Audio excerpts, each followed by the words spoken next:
Hi, relations and function എന്ന് പറയുന്ന രണ്ടാമത്തെ ചാപ്റ്ററിൽ ഏറ്റവും ഇമ്പോർട്ടൻ്റ് ആയിട്ടുള്ള ഒരു ടോപ്പിക്കാണ് കാർട്ടീഷ്യൻ പ്രൊഡക്റ്റ്. കാർട്ടീഷ്യൻ പ്രൊഡക്റ്റ് പഠിച്ചിട്ടില്ലെങ്കിൽ റിലേഷൻ എന്താണെന്ന് മനസ്സിലാവില്ല, റിലേഷൻ എന്താണെന്ന് മനസ്സിലായില്ലെങ്കിൽ ഫംഗ്ഷൻ എന്താണെന്ന് മനസ്സിലാവില്ല. അപ്പോൾ വളരെ സിമ്പിളായിട്ട് Cartesian product of two sets, രണ്ട് സെറ്റുകളുടെ കാർട്ടീഷ്യൻ പ്രൊഡക്റ്റ് എങ്ങനെയാണ് എഴുതുക എന്നുള്ളത് പഠിപ്പിച്ചു തരാം. ഓക്കെ, നോക്കിക്കോ.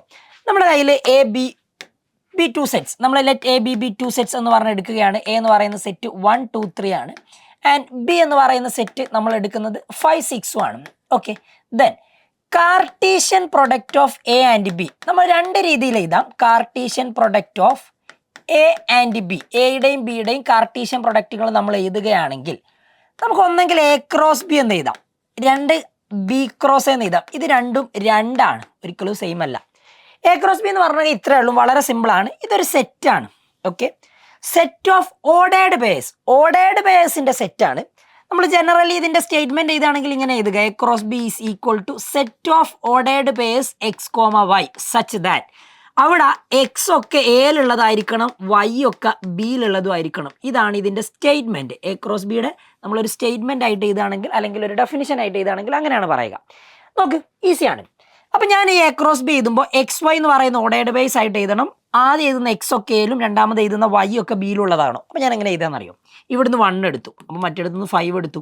ആദ്യത്തേന്ന് 1 എടുത്തു, രണ്ടാമത്തേന്ന് 6 എടുത്തു. അതേപോലെ 2 ആദ്യത്തേന്ന് എടുത്തു, രണ്ടാമത്തേന്ന് 5, 2 എടുത്തു, രണ്ടാമത്തേന്ന് 6. ഇനി ആദ്യത്തത് എയിൽ നിന്ന് 3 എടുത്തു, രണ്ടാമത്തേതിൽ നിന്ന് 5, ആദ്യത്തേതിൽ നിന്ന് 3 എടുത്തു, രണ്ടാമത്തേതിൽ നിന്ന് 6. ഇതാണ് ആക്ച്വലി എന്ത് എ ക്രോസ് ബി എഴുതേണ്ട രീതി. ഇനി ഇതേ സംഭവം തന്നെ ബി ക്രോസ് ആണെങ്കിലുള്ള മാറ്റം എന്താണെന്നറിയോ? ആദ്യം എഴുതുന്ന ആളൊക്കെ ബിയിലുള്ളതായിരിക്കണോ, രണ്ടാമതുള്ളതൊക്കെ എയിലുള്ളത്. അപ്പം ഞാൻ എഴുതുന്ന സമയത്ത് 5,1, അതേപോലെ തന്നെ 5,2, അതേപോലെ തന്നെ 5,3. ഇപ്പം നോക്ക്, ബി ക്രോസ് ആണെങ്കിൽ ഓർഡേർഡ് ബേസിൽ ആദ്യം വരുന്നതൊക്കെ ബിയിലുള്ളത്, രണ്ടാമത് വരുന്നത് 1, 2, 3 ഇതൊക്കെ എയിലുള്ളത്. ഈസി അല്ലേ? അപ്പോൾ ഇവിടെ തീർന്നോ? ഇല്ല. ഇനി എന്ത് ചെയ്യണം? 5 വെച്ചിട്ടാണ് തുടങ്ങിയത്. ഇനി ബിയിലുള്ള രണ്ടാമത്തത് 6 ആദ്യം വരുന്ന രീതിയിലാണെങ്കിൽ 6,1 എഴുതാം, 6,2 എഴുതാം, 6,3 എഴുതാം. ഇപ്പം ആദ്യത്തെ എലമെൻ്റ് ഒക്കെ ബിയിലുള്ളതാണ്, രണ്ടാമത്തതൊക്കെ എയിലുള്ളതുമാണ്. Ready?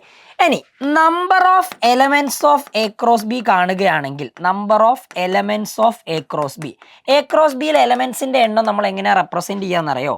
N of A cross B എന്ന. ഈ N of A cross B എങ്ങനെ കാണുക എന്നറിയോ? N of A into N of B ചെയ്താൽ മതി.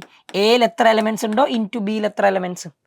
എയിൽ ഇവിടെ ആക്ച്വലി 3ഉം ബിയിൽ 2ഉം ആണെങ്കിൽ എ ക്രോസ് ബിയിലുള്ള എലമെന്റ്സിന്റെ എണ്ണം വരിക 3 ഇൻറ്റു 2 6ആണ്. ഇവിടെ നോക്ക് നിങ്ങൾ, 1, 2, 3, 4, 5, 6 6 ഓർഡേർഡ് പേയേഴ്സ് അല്ലേ ഉള്ളത്. അപ്പോൾ 6 എലമെന്റ്സ് ആണ് ആ സെറ്റിലുള്ളത്.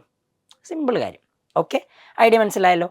അങ്ങനെയാണെങ്കിലേ എ ക്രോസ് ബി തന്നിട്ടുണ്ട്, എ ക്രോസ് ബി തന്നിട്ടുണ്ട്. ഇവിടുന്ന് എങ്ങനെയാണ് നമ്മൾ സെറ്റ് എയും സെറ്റ് ബിയും കണ്ടെത്തുക എന്നുള്ളതാണ് നോക്കുന്നത്. അതായത് എനിക്ക് എ എന്ന് പറയുന്ന സെറ്റും ബി എന്ന് പറയുന്ന സെറ്റും വേണം. അപ്പോൾ നിങ്ങൾ ഇതെങ്ങനെ ഫൈൻഡ് ചെയ്യും? എ എന്ന് പറയുന്ന സെറ്റും ബി എന്ന് പറയുന്ന സെറ്റും നിങ്ങൾ എങ്ങനെയായിരിക്കും എഴുതുക?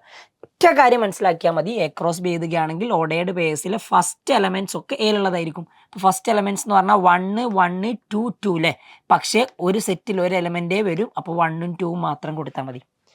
എ ക്രോസ് ബി എഴുതുകയാണെങ്കിൽ ഓർഡേർഡ് ബേസിൽ രണ്ടാമത് എഴുതുന്ന എലമെന്റ് ഒക്കെ ഈ ബി എന്ന് പറയുന്ന സെറ്റിലുള്ളതായിരിക്കും. അപ്പോൾ ബി എന്ന് പറയുന്ന സെറ്റിലുള്ള ആൾക്കാർ വരുന്നത് 3ഉം 5ഉം ആണ്. അപ്പോൾ B is equal to set 3,5.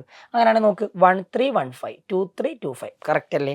ഇത്രയേ ഉള്ളൂ എ ക്രോസ് ബിയും ബി ക്രോസ് എയും എഴുതേണ്ട രീതി. അപ്പോൾ അത് നമ്മൾ വളരെ ഡീറ്റെയിൽ ആയിട്ട്, വളരെ സിമ്പിളായിട്ട് പഠിച്ചു.